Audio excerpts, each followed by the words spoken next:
Hello दोस्तों, कैसे हैं आप सब। स्वागत है आप सभी का कॉमिक वर्ल्ड चैनल पर। तो चलिए दोस्तों, शुरू करते हैं राज कॉमिक्स में बांकेलाल सीरीज की अगली कॉमिक्स दुम तारा का पहला भाग। हास्य सलाहकार संजय गुप्ता, विवेक मोहन। दुम तारा बांकेलाल सीरीज, चित्रांकन बेदी, कहानी तरुण कुमार वाई, संपादन मनीष गुप्ता। बाल्यकाल से युवा काल तक बांकेलाल ने अनगिनत शरारतें की, मगर उसने जिसका भी बुरा चाहा, शंकर भगवान के वरदान के फलस्वरूप उसका हो गया भला और बांकेलाल को भी मिला अल्प लाभ। आज बांकेलाल की सबसे बड़ी इच्छा है विशालगढ़ का राजा बनना, जिसके लिए वह हर बार कोई योजना बनाता है और हर बार ही टूट जाती है उसकी योजना की टांग। इसी बात से क्रोधित होकर आज बांकेलाल प्रातः ही बादशाह पर सवार होकर निकल पड़ा था। आज तो बांकेलाल बड़े गुस्से में लग रहा है, जैसे आज ये किसी को पीट कर ही रहेगा। मगर मुझ पर यह गुस्सा नहीं चलेगा, मैं तो अपना काम करूंगा, यानी इसे गिराने का। चल नीचे आ।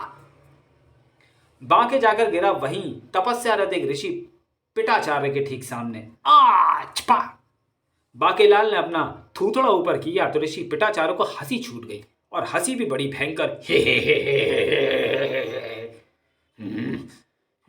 पिटा पिटा, ये ऋषि तो और मरा बांकेलाल, क्योंकि बांके उसे पीटेगा तो ऋषि उसे शाप जरूर देगा।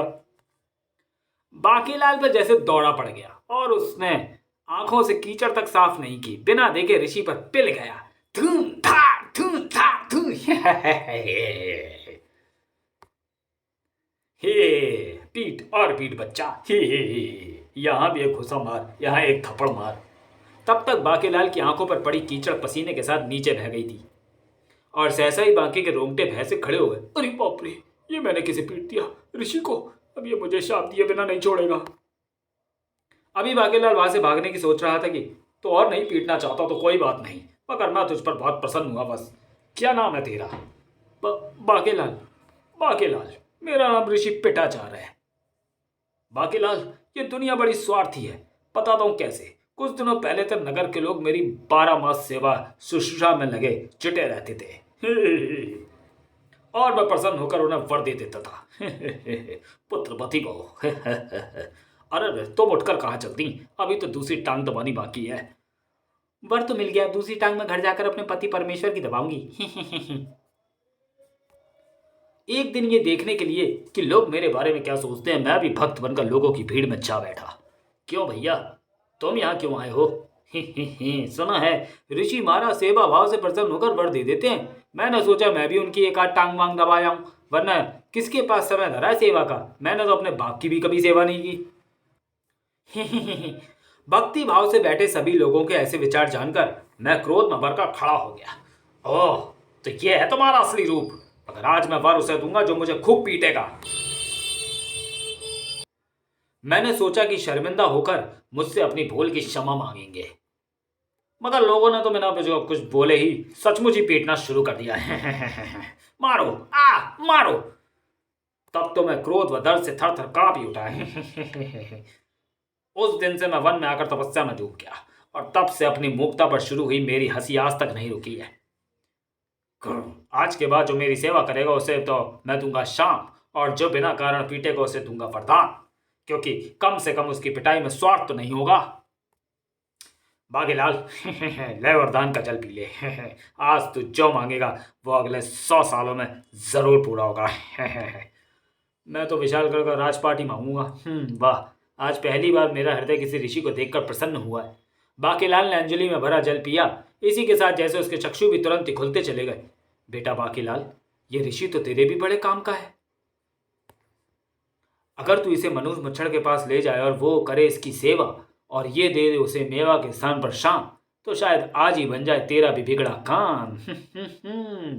मन ही मन ये सोचकर बांकेलाल जल्दी से बोला, ऋषि महाराज, कृपया मेरे साथ महल चलें और महाराज को भी अपनी निस्वार्थ पिटाई का अवसर दें। क्या सच? क्या महाराज भी मेरी सेवा पिटाई करेंगे? तब तो फिर तुरंत चलो। हाँ, बस मुंह धोकर चलता हूं। फिर जल्दी ही बांकेलाल ने ऋषि पिटाचार्य के साथ प्रवेश किया राजा विक्रम सिंह के कक्ष में। ऋषिवर, वो रहे महाराज, आगे बढ़िए। कंगी करते महाराज पलटे। अरे बांकेलाल, तुम आओ आओ। और ये किसे साथ ले आए? ये तो कोई ऋषि लगता है। प्रणाम ऋषिवर, आइए पधारिए। खाइए पीजिए लंबी डकार मारिए। अबे पीठ पीठ, मैं मन में कितनी जोर से बोल रहा हूँ कि पीठ, वरना ये तुझे शाप दे देगा। ऋषिवर, दूध लस्सी पिए बिना तो आप जाएंगे नहीं, मैं भी नहीं जाने दूंगा। दास, ठंडी लस्सी लाओ। जो आज्ञा महाराज। दूसरे ही पल क्रोध में भरा ऋषि जोरों से हंस पड़ा। बड़ी भयंकर हंसी थी उसकी, क्रोध की हंसी। शाप, राजा विक्रम सिंह, जा, मैंने तुझे शाप दिया जो कि फौरन लग जाएगा कि तेरे शरीर में अष्ट विकार हो जाएं। क्या? बगर मैं की कसूर कितना? पलक झपकते राजा विक्रम सिंह के शरीर में पैदा हो गए अष्ट विकार। अरे जे मुत्तु त्या हो दिया बाकीलाल। बाकीलाल, मैं बोल नहीं पा लिया। हाँ महाराज, आपका मुंह टेढ़ा हो गया है और जीभ भी। मेरे हाथों तो क्या हुआ बाकीलाल? एक तो टुंडा हो गया महाराज, मेरे राजा बनने के बाद भीख मांगने के काम आएगा। और दूसरा बतख जैसा हो गया है। बातेलाल, मुझे दुनिया आदि दित लगी है। जी हाँ महाराज, क्योंकि आपकी एक आंख सड़ गई है, बस कीड़े पड़ना बाकी हैं। हाय मेला तान, अब तो ये महारानी जी को पंखा चलाने के काम आएगा महाराज। बाकीलाल, मेला एक पांव तेला हो गया और दूसरा खोले के खुल में बदल गया है। मगर महाराज, ये तो 7 ही विकार हुए, शेष एक विकार कहाँ पर हुआ है? सहसा ही बाकीलाल की निगाहें गई विक्रम सिंह की पीठ पर। अरे महाराज, आपकी पीठ पर गहने जैसा सिंह निकला हुआ है। चलो वस्त्र टांगने के काम आएंगे। तुम वस्त्र टांगो, मैं चलता हूं। ये सब देखकर मोहक सिंह का क्रोध 7वें आसमान पर जा पहुंचा। माताश्री, ये सब उस दुष्ट ऋषि के शाप के कारण हुआ है। मैं अभी उसको भी टाट में गुलेल मारकर विकार पैदा कर देता हूं। महारानी स्वर्णलता के भी क्रोध का कोई ठिकाना ना रहा। ये दृष्टि तो इसी लायक है पुत्र। और तब ऋषि पिटाचार्य ने उन्हें दिया वरदान, सुहागवती रहो पुत्र। पुत्री, बुद्धि में पूर्ण रूप से 15 वर्षों में युवा हो जाओ पुत्र।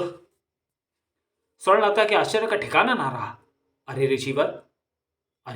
ऋषिवर ने हमारी पिटाई से क्रोध होने के स्थान पर हमें वर दे दिया और मुझे थेवा के बदले मेवा के स्थान पर सांप दे दिया था। ओ, मैं की कसूर कितना? तब बाकेलाल ने बताया वह रहस्य, जिसे सुनने के बाद, ओ, तो ये बात तुमने पहले महाराज को क्यों नहीं बताई बाकेलाल? बता तो रहा था मन में, मगर महाराज ने सुनी नहीं। वो महारानी जी, मैं बताता उससे पहले ही महाराज ने ऋषि की सेवा शुरू कर दी। मगर अब महाराज ठीक कैसे होंगे? हाँ बाकेलाल, तुझ कलो। ये मुसीबत बाकेलाल चाचा की बुलाई है, इसका उपाय भी बाकेलाल चाचा को ही करना पड़ेगा माताश्री। हाँ बाकेलाल, कुछ करो। तभी राज दरबारियों व मंत्रियों की भीड़ भी उस संकट का पता चलते ही वहां पहुंची। बाकेलाल, अगर तुमने शीघ्र ही कुछ न किया तो मैं कोप भवन में जाकर बैठ जाऊंगी और तुम्हें महाराज के साथ वनवास काटना पड़ेगा। तब तक मोहन सिंह राज्य की बागडोर संभालेगा। मगर महारानी जी, उसे तो पतंग की डोर भी संभालनी नहीं आती। तभी ऋषि पिटाचार्य ने कहा, महारानी जी, इस शाप के चलते जो भी राजगद्दी पर बैठेगा वो भी अष्ट विकार से पीड़ित हो जाएगा। अच्छा, तो मैं चलता हूं। क्या? इतना सुनना था कि बाकेलाल झट आगे बढ़ा और एक झन्नाटेदार थप्पड़ जड़ा ऋषि पिटाचार्य के गाल पर। इस संकट का हल बताए बिना नहीं जाने दूंगा ऋषिवर। जाता जा, नहीं बताता। नहीं तो फिर ये लो एक और। जा, नहीं बताता।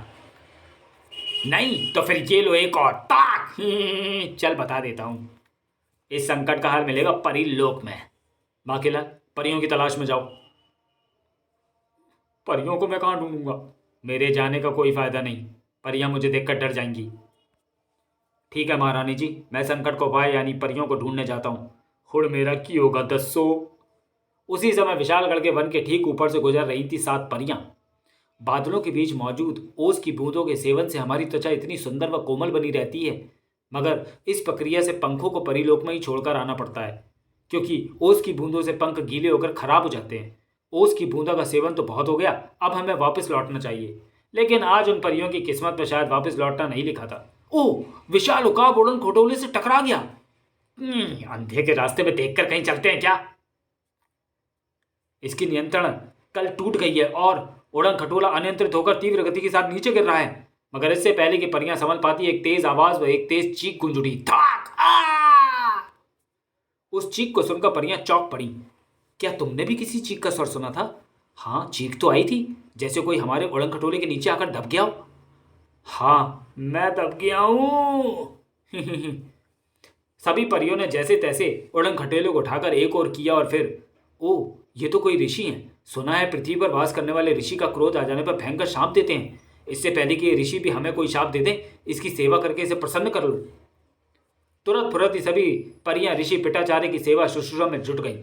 आप कितने उदार हैं ऋषिवर। हाँ, और बहादुर भी। इतना बड़ा उड़न खटोला ऊपर गिरने के बाद भी सिर्फ एक ही बार चीखे। चलो, इसी बहाने आपके दर्शन हो गए और हमें आपकी सेवा का अवसर भी मिल गया। इस सेवा का परिणाम निकला ऋषि के क्रोध के रूप में। मुझ पर तो उड़न खटोले सहित आ गई और मेरे शरीर में अष्टविकार उत्पन्न हो गए। इससे तो मैं प्रसन्न हुआ था, मगर तुम्हारी सेवा ने मेरा क्रोध बढ़ा दिया है, क्योंकि मैं सेवा करने वाले को देता हूँ शाप और पिटाई करने वाले को वरदान। अब मैं तुम्हें देता हूँ शाप। अब जब तक मेरे अष्टविकार दूर नहीं हो जाते, तुम भी परिलोक वापस नहीं जा पाओगी। अब शाप तो वापस हो नहीं सकता था, बेचारी परियां। तो क्या अब हमें पृथ्वी पर ही रहना होगा? हाँ, क्योंकि विकार नाशनी मणि तो परिलोक में है। जब तक कोई उसे वहां से लाकर ऋषि को ठीक नहीं कर देगा, तब तक हमें पृथ्वी पर ही रहना होगा। तो फिर चलो, इस ऋषि के आगे गिड़गिड़ाने से अच्छा है कि हम किसी ऐसे व्यक्ति की खोज करें जो कि परिलोक जाकर विकार नाशनी मणि ले आए। उधर से बाकेलाल भी तेजी के साथ आगे बढ़ा चला जा रहा था। परियां ना मिली तो मनुष्य की मृत्यु का भी कोई लाभ नहीं होगा, क्योंकि ऋषि पिटाचार्य के शाप के कारण मैं अगर राजा बन भी गया तो अष्टविकार से पीड़ित हो जाऊंगा। अबे क्या बुड़बुड़ कर रहा है? लगता है महारानी जी को घोड़ों की भाषा सिखानी पड़ेगी, ताकि उन्हें बाकेलाल की हकीकत बता सकूं। जबकि उसी समय वन ने, भगवान विष्णु, आप भक्त पर प्रसन्न हो गए, जल्दी से वर दो। इच्छा जाहिर करो बस तुम तारा। प्रभु, मेरे परी से विवाह की इच्छा है, मगर मुझ राक्षस से कौन परी विवाह करेगी? इसलिए मुझे हरि रूप दे दे, ताकि मेरी सूरत पर प्रसन्न होकर कोई परी मुझसे विवाह के लिए तैयार हो जाए। अब तो भगवान विष्णु भी पड़ गए सोच में। ओह, इस समय कुछ परियां वन में भटक रही हैं। अगर मैंने इसे हरि रूप प्रदान कर दिया तो ये जरूर उन्हीं में से किसी को विवाह के लिए चुनेगा, क्योंकि इसे यह वरदान प्राप्त है कि किसी परी से विवाह करते ही ये अमर हो जाएगा। यहां हरि का तात्पर्य विष्णु रूप से है, परंतु इसे वर देकर इसकी इच्छा तो पूर्ण करनी ही होगी। मुझे इसे हरि रूप प्रदान करना ही होगा। तो फिर मैं इसे कहता हूं, तथास्तु, किंतु ध्यान रहे बस, विवाह के लिए जबरदस्ती मत करना। हरि रूप प्राप्त कर राक्षस दुमतारा तीव्र गति के साथ दौड़ पड़ा। दुमतारा मुझे उस स्थान का दिशा ज्ञान करा रहा है जहां परियां मौजूद हैं। जल्दी ही वो रोक चुका था उन परियों की राह। है, मेरा नाम दुमतारा है। मुझे पता है कि तुम सब मेरी सूरत देखकर मुझ पर मोहित हो चुकी होगी, किंतु क्या करूं, विवाह तो मैं तुम में से एक से ही कर सकता हूं। बोलो, तुम में से कौन करेगा मुझसे विवाह? कहीं सारी की सारी राजी ना हो जाए। ही हरि अर्थात विष्णु रूप है ही ऐसा। कपि, राक्षस भागो! राक्षस की दुम पर उगे दुमतारा ने उसे आगाह किया। ठक! अबे, वो सारी भाग रही हैं। ये सारी की सारी भाग क्यों गई? उफ, उड़न खटेलों को भी हम छोड़ नहीं सकती, वरना हम परिलोक वापस ना जा सकेंगी। मगर दुमतारा से बचना मुश्किल था। अब भाग कर दिखाओ। कपि राक्षस भैया, मैं जाने दो, हम तो तुम्हारी बहन जैसी हैं। और यही वो पल था जबकि घोड़े बादशाह ने बाकेलाल को अपनी पीठ से उछाल फेंका। बाकेलाल, चल नीचे, बादशाह के बच्चे। बाकेलाल ने गिरने से बचने के लिए थाम ली दुमतारा की तनी हुई पूंछ, मगर झटके के कारण बाकेलाल अपनी टांगों को नहीं संभाल पाया। दूसरे ही पल बाकेलाल की ठोकर जा लगी दुमतारा के उदर पर। तड़ाक! पूंछ पर खिंचाव पड़ने से परियां आजाद हो गईं। दर्द से कराकर दुमतारा उछलकर जाकर पीछे गड्ढे में गिरा, जबकि बाकेलाल भी उस झटके से नीचे गिर पड़ा था, मगर वह जल्दी उठकर खड़ा हो गया था। मेरा नाम वीनस परी है। ओह परियां, जिनकी खोज में मैं निकला हूं। तुम कौन हो बहादुर युवक? अगर तुम समय पर आकर उस राक्षस पर प्रहार न करते तो न जाने आज हमारा क्या होता। मेरा नाम बाकेलाल है। मगर मैंने क्या किया? हाँ, किया तो मैंने ऐसे यहाँ पर गिरा कर। तुमने बहादुरी का जो कारनामा किया उसे देखकर तो हम में भी हिम्मत आ गई है। ओह, तो ये बात है। तब तो बेटा भागे शुरू हो जा। मैं किसी दुष्ट की हत्या नहीं करता, वरना मैं उसे मार ही डालता। तो चलिए दोस्तों, वीडियो को यहीं समाप्त करते हैं और मिलते हैं दुमतारा के दूसरे और अंतिम भाग में अगले वीडियो में। तब तक के लिए धन्यवाद।